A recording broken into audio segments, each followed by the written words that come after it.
ಹೇಳಿ sir, big boss ಅಲ್ಲಿ ನಿಮ್ಮ ಅನುಭವ ಹೇಗಿತ್ತು? ಬಿಗ್ ಬಾಸ್ 10 ನೀವು ಹೋಗಿದ್ದು ಹೇಗಿತ್ತು? ಬಿಗ್ ಬಾಸ್ ಅನುಭವ ಅಂದರೆ ಒಂದು ಕಾಣದ ಜಗತ್ತಿನೊಳಗೆ ಹೋಗಿ ಅನುಭವಿಸುವಂಥ ಒಂದು ಲೈಫು. ಏಕೆಂದರೆ ಒಂದು ಫೋನ್ ಇರಲ್ಲ, ಒಂದು ನೆಟ್ವರ್ಕ್ ಇರಲ್ಲ, ಯಾರೂ ನಮಗೆ ಗೊತ್ತಿರಲ್ಲ, ಪರಿಚಯ ಇರಲ್ಲ.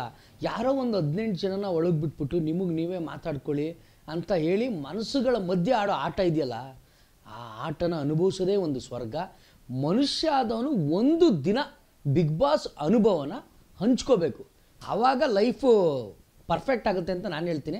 ಯಾಕೆಂದರೆ ಅಯ್ಯೋ ಬಿಗ್ ಬಾಸು ಅಂದ ತಕ್ಷಣವೇ ನಮ್ಗೆ ಇನ್ನೊಂದು ಅನುಭವ ಏನು ಅಂದರೆ ಕಿಚ್ಚ ಸುದೀಪ್ ಸರು. ಕಿಚ್ಚ ಸುದೀಪ್ ಸರ್ನ ನಾವು ಟಿ ವಿಲೆಲ್ಲ ನೋಡ್ತೀವಿ, ಅಂಥವ್ರು ನಮ್ಮ ಎದುರುಗಡೆ ನಮ್ಮ ಜೊತೆ ಕೊನೆ ಫಿನಾಲೆವರೆಗೂ ಇದ್ದು ಮಾತಾಡಿಸ್ತಾರಲ್ಲ, ಅದು ನನಗೆ ದೊಡ್ಡ ಅನುಭವ. ಸುದೀಪ್ ಸರ್ ಮಾತಾಡ್ಸಿದ್ದು. ಮತ್ತು ಆ ಜಗತ್ತಿನೊಳಗೆ ಹೋಗಿ ಒಂದು ಅನುಭವನ ಪಡ್ಕೊಂಡು ನಾವೇ ದುಡ್ಕೊಂಡು ನಾವೇ ತಿನ್ಕೊಂಡು ನಾವೇ ಗೆದ್ದು ಬರೋದೈತಲ್ಲ, ದಟ್ಸ್ ಚಾಲೆಂಜ್. ಆ ಅನುಭವನ ಮಿಸ್ ಮಾಡ್ಕೊಳ್ಳೋಂಗೆ ಇಲ್ಲ. ಈಗ ಪ್ರತಿ ವಾರ ಕಳೆದಂಗೆ ವಾರಕ್ಕೊಂದ್ಸಲ ಮಾತ್ರ ಹೊರಗಡೆ ಜೊತೆ ಒಂದು ಕನೆಕ್ಟ್ ಆಗಂತದ್ದು, ಇದು ಹೇಗಿರುತ್ತೆ? ಆ ಒಂದು ವಾರಕ್ಕೆ ಕಾಯಂಥದ್ದು ಕಿಚ್ಚ ಸುದೀಪ್ ಸರ್ ಜೊತೆ ಮಾತಾಡೋದು ಇಲ್ಲ. ಈಗ ವಾರ ಅದೇ ಮುಖಗಳು ನೋಡ್ತಾ ಇರ್ತೀವಿ. ಅವನೇನೋ ಮುನಿಸ್ಕೊತಾನೆ, ಇವನ ಬಗ್ಗೆನೇ ನಾಮಿನೇಟ್ ಮಾಡಬೇಕು, ಇವನ ಬಗ್ಗೆನೇ ಹೊಗಳಬೇಕು, ಆಮೇಲೆ ಕಳಪೆ ಉತ್ತಮ ಈ ಥರ ಎಲ್ಲನೂ ಕೊಡ್ತಾ ಇರಬೇಕಾಗುತ್ತೆ. ಇದೆಲ್ಲ ಕೊಟ್ಟಾದ್ಮೇಲೆ ವಾರ ಅಂತ್ಯದಲ್ಲಿ ಏನಾದರೂ ಒಂದು ತಪ್ಪು ಮಾಡಿದರೆ, ಸರಿ ಮಾಡಿದರೆ ಅಪ್ರಿಷಿಯೇಟ್ ಕೊಡೋಕ್ಕೆ, ಹೊಗಳೋಕ್ಕೆ ಸುದೀಪ್ ಅಣ್ಣನ ವೆಯ್ಟ್ ಮಾಡ್ತೀವಿ. ಅಂದರೆ ಈ ವಾರ ನಾನು ಏನು ತಪ್ಪು ಮಾಡಿದ್ದೀನಿ, ಸುದೀಪ್ ಅಣ್ಣ ಏನು ಹೊಗಳ್ತಾರೆ, ನನಗೇನು ಬೈಬೋದು, ಏನು ಪಾಯಿಂಟ್ಸ್ ಹೇಳ್ತಾರೆ ಅಂತ ಕುತೂಹಲದಿಂದ ಕಾಯುವಂಥ ಒಂದು ವೀಕೆಂಡ್ ಅಂದರೆ ಅದು ಕಿಚ್ಚ ಸುದೀಪ್ ಸರ್ ಬರೋವಂಥದ್ದು. ಸೊ ಅದಕ್ಕೋಸ್ಕರ ವೆಯ್ಟಿಂಗ್, ಎಕ್ಸೈಟ್ಮೆಂಟ್ ಜಾಸ್ತಿ ಅದಕ್ಕೆ. ಕೆಲವರಿಗೆ ಬಿಗ್ ಬಾಸ್ ಅನ್ನೋದು ಒಂದು ಹೊಸ ಇರ್ತಾರೆ. ಬಟ್ ನೀವು ಸಂತೋಷ್ ಎಸ್ಪೆಷಲಿ ಪಬ್ಲಿಕಲ್ಲಿ ಎಕ್ಸ್ಪೋಸ್ ಆದಂಥವ್ರು ತಗೊಂಡು ಒಂದೇ ಸಲ ಒಂದು ಕಡೆ ಕೂಡ ಹಾಕ್ಬಿಟ್ರೆ ಹೇಗಿತ್ತು ನಿಮಗೆ ವೈಯಕ್ತಿಕವಾಗಿ? ಸರ್ ಫಸ್ಟು ಅಂದ್ಕೊಂಡೆ ನಾನು ಕಾಮಿಡಿ ಮಾಡ್ತಾ ಫಸ್ಟ್ ವಾರ ಏನು ಸಖದ ಕಾಮಿಡಿ ಮಾಡ್ತಾಯಿದ್ದೀನಿ, ನಾನು ಯಾರು ತೆಗಿಯೋಕ್ಕಾಗಲ್ಲ, ನಾನೇ ಕಿಂಗ್ ಅನ್ನೋ ಥರ ಆಗೋಗ್ಬಿಟ್ಟಿತ್ತು. Sir Sudeep sir first day ಬಂದು ತುಕಾಲಿ ಅವರೇ ನೀವು ಮಾಡ್ತಿರೋದು ಕಾಮಿಡಿ ಎಲ್ಲ ಕಂಡ್ರಿ ಒಬ್ಬ ಮನ್ಸಿಗೆ ಹರ್ಟ್ ಮಾಡ್ತಾಯಿದ್ದೀರ ಅಂತ ಹೇಳ್ಬಿಟ್ರು. ಅಯ್ಯಪ್ಪ ನಾನು ಕಾಮಿಡಿ ಮಾಡೋದು ಏನು ಹರ್ಟ್ ಮಾಡ್ತಾಯಿದ್ದೀನಿ ಅಂತ ಆ ಕ್ಷಣದಲ್ಲಿ ನಂಗೆ ನೋವಾಯಿತು. ನೋವಾದಮೇಲೆ ಎಲ್ಲ ಕಂಟೆಸ್ಟೆಂಟು ನನ್ನೇ ನಾಮಿನೇಟ್ ಮಾಡೋಕ್ಕೆ ಸ್ಟಾರ್ಟ್ ಮಾಡಿಬಿಟ್ರು. ಇದು ದೊಡ್ಡ ಹೊಡೆತ ಬಿದ್ದುಬಿಡ್ತು ನನಗೆ. ತುಕಾಲಿ ಸರಿ ಇಲ್ಲ, ಯಾಕೆಂದ್ರೆ ಯಾರೂ ನಂಗೆ ಪರಿಚಯ ಇಲ್ಲ. ನಾನು ಫ್ರೀಯಾಗಿ ಸ್ಕಿಟ್ಗಳು ಮಾಡ್ಕೊಂಡು ಕಾಮಿಡಿ ಮಾಡ್ಕೊಂಡು ಓಡಾಡ್ತಿದ್ದವರು ಒಂದು ಮನೆ ಒಳಗೆ ಹೋಗಿ ಗೊತ್ತು ಗುರಿ ಇಲ್ದವ್ರ ಜೊತೆ ಹೋಗಿ ಮಾತಾಡೋದೈತಲ್ಲ, ತುಂಬ ಕಷ್ಟ. ಅದರೊಳಗೂ ಕಾಮಿಡಿ ಮಾಡೋದು ಇನ್ನೂ ತುಂಬ ಕಷ್ಟ. ಅದರಲ್ಲೂ ವೀಕೆಂಡಲ್ಲಿ ಸುದೀಪ್ ಅಣ್ಣ ಬಂದು ನನಗೆ ನೆಗೆಟಿವ್ ಆಗಿ ಹೇಳ್ಬಿಟ್ರು, ಅದು ತುಂಬ ಪ್ರಾಬ್ಲಮ್ ಆಗೋಯ್ತು. ಬಟ್ ಒಂದು ಕಡೆ ನಾನು ಬಾತ್ರೂಮಲ್ಲಿ ಕೂತ್ಕೊಂಡು ಯೋಚನೆ ಮಾಡಿ ನೋಡಿದೆ, ಇದೆಲ್ಲ ಆಟ, ಬೇರೆ ಥರ ಆಟ ಆಡಬೇಕು ಅಂತ ಆಟ ಸ್ಟಾರ್ಟ್ ಮಾಡಿದೆ. ಸುದೀಪ್ ಅಣ್ಣ ಸಿಕ್ಕಾಪಟ್ಟೆ ಇಷ್ಟಪಟ್ಬಿಟ್ರು. ಏನಲ್ಲ ತುಕಾಲಿ ಎಲ್ಲ ಗುದ್ದಾಡ್ಕೊಂಡು ಆಟ ಆಡಿದ್ರೆ ನೀವೇನ್ರಿ ಮಾತಲ್ಲೇ ಆಟ ಆಡ್ತಾ ಇದ್ದೀರಲ್ರಿ ಅಂತ ಅನ್ನೋರು. ಆಮೇಲೆ ಅಣ್ಣ ಸಿಕ್ಕಾಪಟ್ಟೆ ಸಪೋರ್ಟ್ ಮಾಡೋರು ನಮಗೆ. ಸರಿ, ಬಿಗ್ ಬಾಸ್ ನಂತರದಲ್ಲಿ ಈ ನಿಮಗೆ ಅವಕಾಶಗಳು, ಆಪರ್ಚುನಿಟೀಸ್ ಹೇಗೆ ಬರ್ತಾವೆ, ಅದನ್ನ ಹೇಗೆ ರೀತಿ ನೀವು ಇದು ಮಾಡ್ಕೊಳ್ತೀವಿ? ಸರ್ ಬಿಗ್ ಬಾಸ್ ಅಂದ ತಕ್ಷಣವೇ ಸಿನಿಮಾ ಆಪರ್ಚುನಿಟೀಸ್ ಬರಬೇಕು ಅಂತ ಎಲ್ಲರೂ ಕಾಯೋದು ನಿಜ. ಸಿನಿಮಾ ಆಪರ್ಚುನಿಟಿಗಳು ಬರಬೇಕು ಅಂತ ಎಲ್ಲರೂ ಕಾಯೋದು ನಿಜ. ಆದರೆ ಸಿನಿಮಾ ಆಪರ್ಚುನಿಟಿ ಒಂದೇ ಅಲ್ಲ ಸರ್. ಯಾಕೆಂದರೆ ಬಿಗ್ ಬಾಸ್ ಅನ್ನೋದು ಒಂದು ದೊಡ್ಡ ಫೇಮು ನಿಮಗೆ ಕೊಟ್ಟಾಗ ಅದನ್ನು ಸಿನಿಮಾಗೆ ಕಾಯಬೇಕು, ಸಿನಿಮಾಗೋಸ್ಕರನೇ ವೆಯ್ಟಿಂಗ್ ಮಾಡ್ಕೊಂಡು ನಿಂತ್ಕೊಬೇಕು ಅನ್ನೋದು ತಪ್ಪು. ಯಾವ ಅವಕಾಶ ಸಿಗುತ್ತೋ ಅದರಲ್ಲೆಲ್ಲ ಮುಂದೆ ಹೋಗಬೇಕು. ಸೊ ಹಾಗಾಗಿ ನನಗೇನು ಬಿಗ್ ಬಾಸಿಂದ ಬಂದ ತಕ್ಷಣ ಸಿನಿಮಾ ಆಫರ್ಗಳೇನು ಹುಡ್ಕೊಂಡು ಜಾಸ್ತಿ ಏನು ಬರಲಿಲ್ಲ. ಬಟ್ ರಿಯಾಲಿಟಿ ಶೋ ನನ್ನ ಕೈ ಬಿಡಲಿಲ್ಲ. 2 ವರ್ಷ ಆಯಿತು. 2 ವರ್ಷದಿಂದ ಇಲ್ಲಿವರೆಗೂ ನಾನು ಒಂದಿನೂ ಕೂತಿಲ್ಲ. ಕಲರ್ಸ್ ಕನ್ನಡ ನನಗೆ 2 ವರ್ಷ ಅನ್ನ ಹಾಕಿದೆ, 2 ವರ್ಷ ಕೆಲಸ ಕೊಟ್ಟಿದೆ. ಆಮೇಲೆ ಹೆಚ್ಚು ಕಮ್ಮಿ ಒಂದು 400ರಿಂದ 500 ವೇದಿಕೆಗಳಲ್ಲಿ ನಾನು ಕಾರ್ಯಕ್ರಮ ಮಾಡಿದ್ದೀನಿ. ಬಿಗ್ ಬಾಸ್ ಅನ್ನೋದೊಂದು ದೊಡ್ಡ ಗ್ರೇಟ್ ಆಪರ್ಚುನಿಟಿ, ನಾವು ಕನಸು ಮನಸ್ಸಲ್ಲೂ ಅಂದ್ಕೊಳಕ್ಕಾಗಲ್ಲ. ಅಷ್ಟೇ ಗ್ರೇಟ್ ಆಪರ್ಚುನಿಟಿನ ತುಂಬ ಗ್ರೇಟ್ಫುಲ್ಲಾಗಿ ಯೂಸ್ ಮಾಡಿಕೊಂಡೆ ನಾನು. ಯಾಕೆಂದರೆ ಪಬ್ಲಿಕ್ ಜೊತೆ ಕಾರ್ಯಕ್ರಮ ಮಾಡಿಕೊಂಡು, ಜನರ ಜೊತೆ ಮಿಂಗಲ್ ಆಗಿ, ರಿಯಾಲಿಟಿ ಶೋಗಳು ಮಾಡ್ಕೊಂಡು, ಅಲ್ಲಿ ಇಲ್ಲಿ ಕರೆದ ಸಿನಿಮಾಗಳಿಗೆ ಹೋಗಿ ಮಾಡಿಕೊಂಡು, ಇವತ್ತೂ ಕೂಡ ನಾನು ಬಿಗ್ ಬಾಸಿಂದ ಬಂದಿರೋ ಅಷ್ಟು ಆಪರ್ಚುನಿಟಿನ ಯೂಸ್ ಮಾಡ್ಕೊಂಡಿದ್ದೀನಿ. ಮತ್ತು ಇವನ್ ಟುಡೇ ನನ್ನ ಒಂದು ಬಿಗ್ ಬಾಸ್ ಜರ್ನಿನ ಜನ ಮರ್ತೇ ಇಲ್ಲ. ಈಗಲೂ ಲವ್ ಮಾಡ್ತಾರೆ, ನಿಮ್ಮ ಜೋಡಿ ಸೂಪರ್ ಅಂತಾರೆ. ವರ್ತೂರ್ ಸಂತೋಷು ನಂದು ಜೋಡಿನ ಸೂಪರ್ ಡೂಪರ್ ಅಂತಾರೆ. ಯಾಕಂದರೆ ಕಾರಣ ಇಲ್ಲೇ ಇದೆ.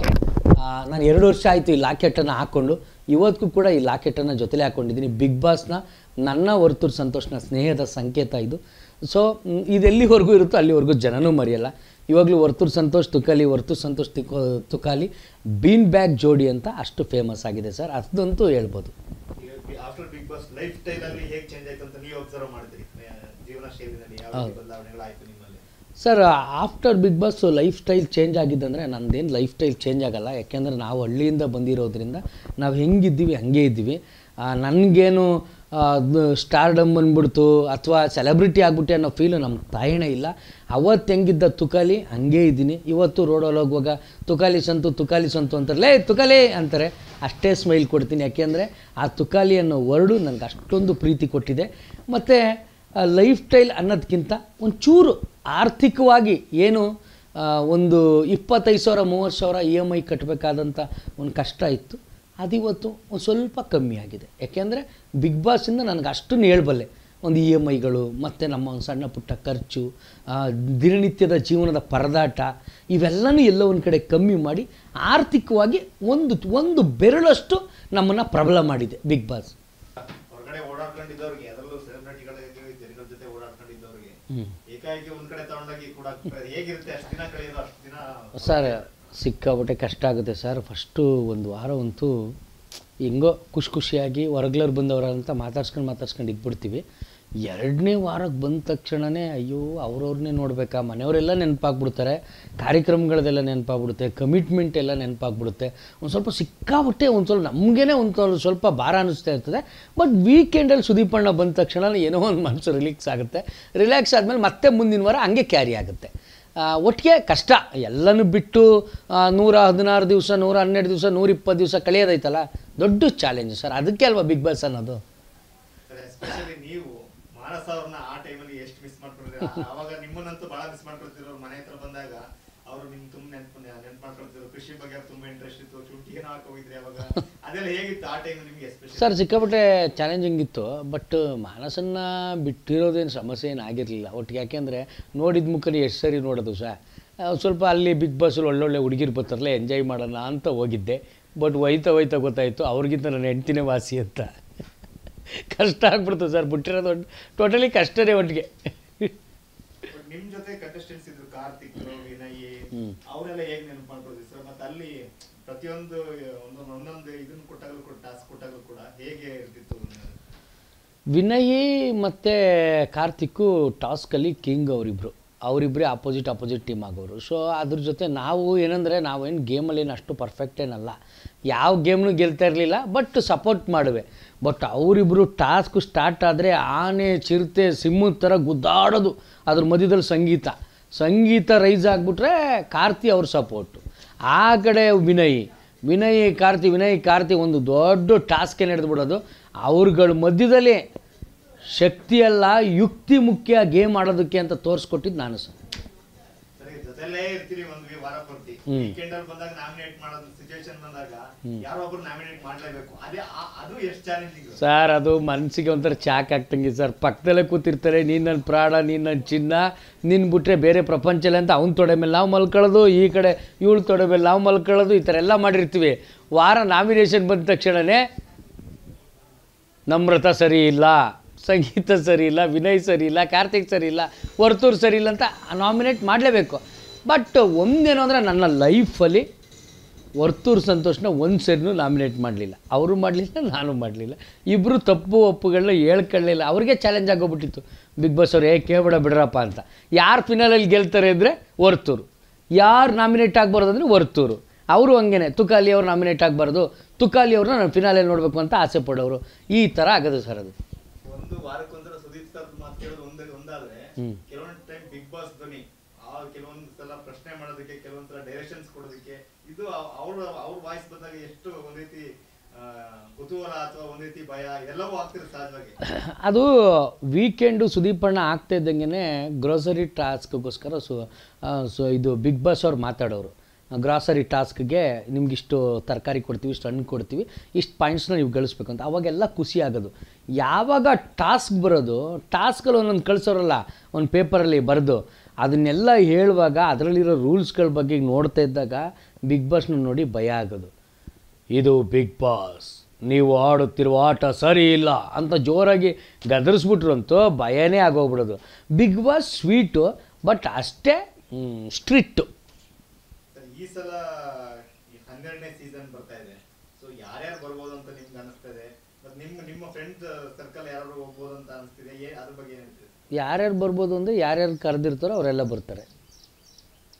ನಿಮ್ಮ ಫ್ರೆಂಡ್ಸ್ಗೆ ಯಾವ್ದಾರು ಆಫರ್ ಬಂದಿದೆ? ನನ್ನ ಫ್ರೆಂಡ್ಸ್ಗೆ ಆಫರ್ ಬಂದಿಲ್ಲ, ಯಾಕೆಂದರೆ ಯಾರೂ ಹೇಳಲ್ಲ, ಪ್ರೋಟೋಕಾಲ್ ಇರುತ್ತೆ. ಸೊ ಹಂಗಾಗಿ ಯಾರು ಬಿಗ್ ಬಾಸ್ಗೆ ಹೋಗ್ತಿದ್ದೀನಿ ಅಂತ ಹೇಳಂಗೂ ಇರಲ್ಲ, ಯಾರೂ ಕೇಳಂಗೂ ಇರಲ್ಲ. ಹಂಗಾಗಿ ನಮ್ಗೆ ಯಾರು ಹೋಗ್ತಾವ್ರೆ ಅಂತ ಗೊತ್ತಾಗಲ್ಲ. ಸಾಟರ್ಡೆ ಲಾಂಚಿಂಗ್ ಎಪಿಸೋಡಲ್ಲಿ ಗೊತ್ತಾಗುತ್ತೆ, ಸಾಟರ್ಡೆ ಸಂಡೇ ಲಾಂಚಿಂಗ್ ಎಪಿಸೋಡಲ್ಲಿ 100% ಇವ್ರು ಬಂದಿರ್ತಾರೆ ಅಂತ ಗೊತ್ತಾಗುತ್ತೆ. ಹಂಗಾಗಿ ಏನು ನೋ ಐಡಿಯಾಸ್. ಅಂದರೆ ಬಿಗ್ ಬಾಸ್ ಸೆಲೆಕ್ಷನ್ ಹೆಂಗಿರುತ್ತೆ ಅಂದರೆ ಟ್ಯಾಲೆಂಟ್ ಆಗಿರೋರು, ಒಂದು ಸ್ವಲ್ಪ ವರ್ಕೌಟ್ ಆಗೋರು, ಒಳ್ಳೆ TRP ಕಂಟೆಂಟ್ನೇ ಸೆಲೆಕ್ಟ್ ಮಾಡಿರ್ತಾರೆ. ಸೊ ಹಂಗಾಗಿ ನಾನೇ ಹೇಳೋಕ್ಕಾಗಲ್ಲ, ಅಲ್ಲಿ ವಾಚಿಂಗ್ ಮಾಡಿದಾಗ ಗೊತ್ತಾಗುತ್ತೆ ಅವರೇ ಇವರು ಅಂತ. ಈಗ ನಿಮ್ಮ ಅನುಭವದ ಪ್ರಕಾರ ಈ ಸಲ ಸೀಸನಲ್ಲಿ ಇಂಥವ್ರು ಇದ್ರೆ ಚೆನ್ನಾಗಿರುತ್ತಪ್ಪ ಅಂತ ನಿಮ್ಗೆ ಏನಾದ್ರು ಅನ್ಸುತ್ತಾ? ಈ ಸಲ ಸೀಸನಲ್ಲಿ ಇಂಥವ್ರಿದ್ರೆ ಚೆನ್ನಾಗಿರುತ್ತೆ, ನಾನಿದ್ರೆ ಚೆನ್ನಾಗಿರುತ್ತೆ. ಮತ್ತೆ ಸರ್ ನಾನು ಒಂದು ಹೇಳಬಲ್ಲೆ, ನಾನು ಅದೇನೋ ಗೊತ್ತು ಈ ಸೀಸನಲ್ಲಿ ಹೆಂಗೋ ಗೊತ್ತಿಲ್ಲ ಸರ್, ಇಷ್ಟು 12 ಸೀಸನಲ್ಲಿ ನಂತರ ಒಬ್ಬ ಕ್ಯಾಂಡಿಡೇಟ್ನ ನಾನು ನೋಡಲೇ ಇಲ್ಲ ಸರ್. ನಾನೇ ನೋಡ್ಬಿಟ್ಟು ಎಲ್ಲ ಎಪಿಸೋಡ್ ನೋಡ್ಕೊಂಡೆ, ನಂತರ ಒಂದು ಕ್ಯಾಂಡಿಡೇಟ್ ಇರೋಕ್ಕೆ ಸಾಧ್ಯನೇ ಇಲ್ಲ. ಯಾಕೆಂದರೆ ನಾನು ಡೇರಿಂಗಾಗಿ ಅವ್ರ ಬಗ್ಗೆ ಮಾತಾಡಿನೂ ಕೂಡ, ಒಬ್ಬರಿಂದ ಒಬ್ರಿಗೆ ಮಾತಾಡಿ, ಇನ್ನೊಬ್ರ ಬಗ್ಗೆ ಮಾತಾಡಿ, ಅವ್ರ ಬಗ್ಗೆ ಮಾತಾಡಿಕೊಂಡೇ ಬಿಗ್ ಬಾಸ್ ಫಿನಾಲೆಗೆ ಬರ್ಬೋದು, ಟಾಪ್ 5 ನಾನೊಬ್ಬ ಆಗ್ಬೋದು ಅನ್ನೋದನ್ನ ನಾನು ತೋರಿಸಿದ್ದೀನಿ ಸರ್. ಹಂಗಾಗಿ ಬಂದ್ರೆ ನಮ್ಮ ಥರದವ್ರು ಬರಬೇಕು, ಇಲ್ಲ ಕಳಿಸಿದ್ರು ನನ್ನನ್ನೇ ಕಳಿಸ್ಬೇಕು ಸರ್. ಆ ಥರ ನಾನು ಇಷ್ಟಪಡ್ತೀನಿ. ಯಾಕೆಂದರೆ ಬಿಗ್ ಬಾಸಲ್ಲಿ ಏನೇನು ಮಾಡಬೇಕು, ಹೆಂಗೆ ಮಾಡಬೇಕು, ಯಾವ್ಯಾವ ಥರ ಇರಬೇಕು ಅಂತ ನಾನು ಫುಲ್ ಒಂದು ಬುಕ್ನೇ ಬರೆದ್ಬಿಡ್ತೀನಿ ಸರ್. ಅಷ್ಟು ಕಲ್ತ್ಕೊಂಡು ನೀಟಾಗಿ ಹೋಗ್ಬಿಟ್ಟೆ ನಾನು ಅದರೊಳಗೆ. ಅಂದರೆ ಅಲ್ಲಿ ಹೋಗ್ತಾ ಗೊತ್ತಾಗ್ಬಿಡುತ್ತೆ ಸರ್ ಯಾವ್ದು ವರ್ಕೌಟ್ ಆಗುತ್ತೆ, ಯಾವ್ದು ವರ್ಕೌಟ್ ಆಗಲ್ಲ ಅಂತ. ಸೊ ನಾವು ಗುದ್ದಾಡಬೇಕು, ದಷ್ಟಪುಷ್ಟವಾಗಿರಬೇಕು, ನಾವು ಅವ್ರಿಗೆ ಜಾಸ್ತಿ ಮಾತಾಡಬೇಕು, ಅದಲ್ಲ. ನಿಮ್ಮದೇ ಆದಂಥ ಒಂದು ಸಿಗ್ನೇಚರ್ನ ಅಲ್ಲಿ ಒಳಗೆ ಉಳಿಸ್ಕೊಳ್ಳಿ, ಖಂಡಿತ ಫೈನಲ್ವರೆಗೂ ಇರ್ತೀರ. ಇನ್ನೊಂದು ಕ್ವಶನ್, ಈಗ ಊಟದ ವಿಚಾರದಲ್ಲಿ ಈಗ ಸಹಜ ಹೊರಗಡೆ ಇದ್ದಾಗ ನಮ್ಗೆ ಇವತ್ತು ಏನ್ ತಿನ್ಬೇಕು ಅನ್ಸಿದ್ರೆ ಅದು ತಿನ್ಬಿಡ್ತೀವಿ. ಅಲ್ಲಿ ಹೇಗಿತ್ತು ಮತ್ತೆ ಎಸ್ಪೆಷಲಿ ಸಂತೋಷ್ ಅವ್ರಿಗೆ ಹೇಗಿತ್ತು ಫುಡ್ ವಿಚಾರದಲ್ಲಿ ಅಂತ? ಚಾನ್ಸೇ ಇಲ್ಲ ಸರ್. ಯಾಕಂದರೆ ಫುಡ್ಡು ತುಂಬ ಕಷ್ಟ ಸರ್. ಯಾಕೆಂದರೆ ನಾವೇ ದುಡಿಬೇಕು, ನಾವೇ ತಿನ್ನಬೇಕು. ಏನು ಒಬ್ಬ ಮನುಷ್ಯ ಉಗಮ ಆದಾಗ ದುಡಿದು ತಿಂತಾನಲ್ಲ, ಸೊ ಅದೇ ಥರ ಯಾವುದೇ ಸಾಲ ಕಮಿಟ್ಮೆಂಟ್ ಏನಿರಲ್ಲ, ಬಟ್ ಊಟಕ್ಕೋಸ್ಕರ ಹೊಡೆದಾಡಬೇಕಾಗುತ್ತೆ ಸರ್.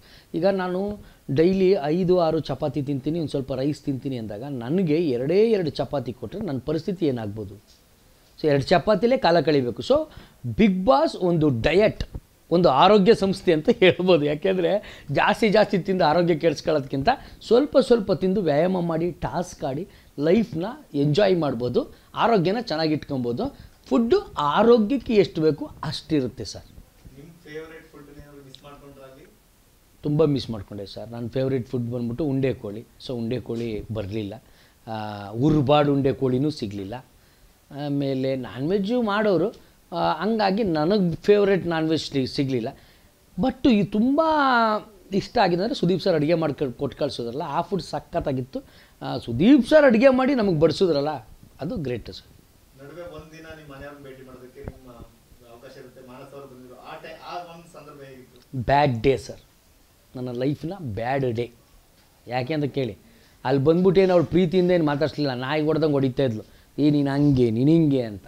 ಸೊ ಹಂಗಾಗಿ ಬಟ್ ಮಿಸ್ ಮಾಡ್ಕೋತಾ ಇದ್ದೆ, ಭಾರಿ ಖುಷಿ ಆಯಿತು. ಏನೇ ಆದ್ರೂ ಅವತ್ತು ಚೆನ್ನಾಗಿತ್ತು ಸರ್. ಕೊನೆಯದಾಗಿ ಒಳಗಡೆ ನಿಮ್ಗೆ ಇವೆಂಟ್ ನಡೀತಾ ಇರುತ್ತೆ, ಅಲ್ಲಿ ನೀವು ಪ್ರತಿ ವಾರ ಬಂದಾಗ ನಾಮಿನೇಟೆಡ್ ಮಾಡೋದು, ಅವ್ರು ಮಾಡಿದ್ರು ಇವ್ರು ಮಾಡಿದ್ರು, ಹೊರಗಡೆ ಏನು ನಡೀತಿದೆ ಅಂತ ನಿಮಗೂ ಒಂದು ಕುತೂಹಲ ಇರುತ್ತೆ. ಸೊ ಅದು ಆ ಒಂದು ಸಿಚುಯೇಷನ್ ಹೇಗಿರುತ್ತೆ? ಹೊರಗಡೆ ಪ್ರಪಂಚನೇ ಇಲ್ಲ ಅಂದ್ಕೊಂಡು ಒಳಗಿರ್ಬೇಕು ಸರ್. ಯಾಕಂದರೆ ಹೊರಗಿಂದ ಏನೂ ಗೊತ್ತಾಗಲ್ಲ ನಮಗೆ, ಏನು ನಡೀತಿದೆ ಅಂತ ಗೊತ್ತಾಗಲ್ಲ, ಅಲ್ಲಿ ಏನು ವಿಚಾರ ಇದೆ ಅಂತ ಗೊತ್ತಾಗಲ್ಲ ಸರ್, ಯಾವುದೂ ಗೊತ್ತಾಗಲ್ಲ. ಅಲ್ಲಿ ಸುದೀಪ್ ಸರ್ ನಾವಿದ್ದಾಗ ಹಿಂಗೆ ವರ್ಲ್ಡ್ ಕಪ್ಪು ಫೈನಲ್ಗೆ ಬಂತು ಈ ಥರ ಎಲ್ಲ ಹೇಳೋರಲ್ಲ, ಅದು ಮಾತ್ರ ಒಂದೊಂಚೂರು ಗೊತ್ತಾಗೋದು. ಹೊರಗಡೆ ಇವಾಗ ಕ್ರಿಕೆಟ್ ಸ್ಟಾರ್ಟ್ ಆಯಿತು, ಇವಾಗ ಮ್ಯಾಕ್ಸ್ ಸಿನಿಮಾ ರಿಲೀಸ್ ಆಗಿದೆ ಅಂತ ಅನ್ನೋದು ಗೊತ್ತಾಗುತ್ತೆ ಅಷ್ಟೇ. ನಮ್ಗೆ ಹೊರಗಡೆ ಸುದೀಪ್ ಸರ್ ಹೇಳಿದ್ರು ಮಾತ್ರ ಗೊತ್ತಾಗುತ್ತೆ, ಹೊರಗಡೆ ಏನು ನಡೀತಿದೆ ಅಂತ ನಮ್ಮ ತಾಯಿನೇ ಗೊತ್ತಾಗಲ್ಲ. ಅದೊಂದು ನಿಗೂಢ ಪ್ರಪಂಚ. ಆ ಪ್ರಪಂಚದಲ್ಲಿ ಹೊಸ್ದಾಗೆ ಜೀವನ ಮಾಡ್ಬೇಕು ಸರ್. ಇನ್ನೊಂದೇನೆಂದರೆ, ನನ್ನ ಹತ್ರ 100 ಕೋಟಿ ಇರೋನು ಬಿಗ್ ಬಾಸಿಗೆ ಬಂದ್ರು, 1 ರೂಪಾಯಿ ಇಲ್ಲದೆ ಇರೋನು ಬಿಗ್ ಬಾಸಿಗೆ ಬಂದ್ರು, ಅವರಿಬ್ಬರು ಪ್ರಾಣ ಸ್ನೇಹಿತರೆ. ಹೊರಗಡೆ ನೀನು ಕೋಟ್ಯಾಧಿಪತಿ, ಅವನು ಮಿಡ್ಲ್ ಕ್ಲಾಸು, ಅದಲ್ಲ. ಅಲ್ಲಿ ನೀನು 100 ಕೋಟಿ ಇದ್ರು ಒಂದೇ, 50 ಕೋಟಿ ಇದ್ರು ಒಂದೇ, ಏನು ಇಲ್ಲ ಅಂದರೂ ಒಂದೇ. ಬಿಗ್ ಬಾಸಲ್ಲಿ ಎಲ್ಲರೂ ಒಂದೇ ಸರ್. ಆ 114 ದಿವಸ ಎಲ್ಲರೂ ಶೂನ್ಯದಿಂದನೇ ಬದುಕಬೇಕು ಸರ್. ಬಿಗ್ ಬಾಸ್ ಒಂದು ಶೋ ಆಗಿ ನಿಮ್ಮ ವೈಯಕ್ತಿಕ ಅಬ್ಸರ್ವೇಷನ್ ಏನು ಹೇಳಕ್ಕೆ ಇಷ್ಟಪಡ್ತೀನಿ? ಸರ್, ಬದುಕಿನ ಒಂದು ದೊಡ್ಡ ಪಾಠಶಾಲೆ ಬಿಗ್ ಬಾಸು. ನಮಗೆ ಆ ಪಾಠಶಾಲೆಯಲ್ಲಿ ಕಲಿಬೇಕು ಅನ್ನೋ ತುಂಬ ಆಸೆ, ಸಿಕ್ಕಾಪಟ್ಟೆ ಜನರಿಗೆ ಆಸೆ. ಬಿಗ್ ಬಾಸ್ ಒಂದು ಪಾಠಶಾಲೆಗೆ ಹೋಗಿ ನಾವು ಕಲ್ತ್ಕೊಂಬರ್ಬೇಕು ಅಂತ. ಬಟ್ ಎಲ್ರಿಗೂ ಅವಕಾಶ ಸಿಗಲ್ಲ, ಕೆಲವು ಮಂದಿಗೆ ಮಾತ್ರ ಸಿಗುತ್ತೆ. ಸಿಕ್ಕಿದವರು ತುಂಬ ಪಾಠನ ಕಲ್ತ್ಕೊಂಬರ್ಬೋದು. ಬಿಗ್ ಬಾಸ್ ಒಂದು ದೊಡ್ಡ ಯೂನಿವರ್ಸಿಟಿ. ಬಿಗ್ ಬಾಸ್ ಒಂದು ದೊಡ್ಡ ಗುರು. ನಮ್ಮ ಸುದೀಪಣ್ಣ ದೊಡ್ಡ ಹೆಡ್ ಮಾಸ್ಟ್ರು. ಅಲ್ಲಿರೋರೆಲ್ಲ ನಮ್ಮ ಕ್ಲಾಸ್ಮೇಟ್ಸು. ಕಲಿಯೋದು ತುಂಬ ಇದೆ. ಆ ಜೀವನನ ನೀಟಾಗಿ ಕಲ್ತ್ಕೊಂಬಂದರೆ ನಮ್ಮ ಲೈಫಲ್ಲಿ ಹೆಂಗೆ ಬದುಕಬೇಕು ಅಂತ ನಮಗೊಂದು ದಾರಿ ಸಿಗುತ್ತೆ. ಸರ್, ₹1 ಇಲ್ದೇ ಬದುಕನ್ನು ಹೇಗೆ ಸಾಧಿಸ್ಬೇಕು ಅನ್ನೋದು ಬಿಗ್ ಬಾಸ್ ನಮಗೆ ಕಲಿಸ್ಕೊಟ್ಟಿದೆ ಸರ್.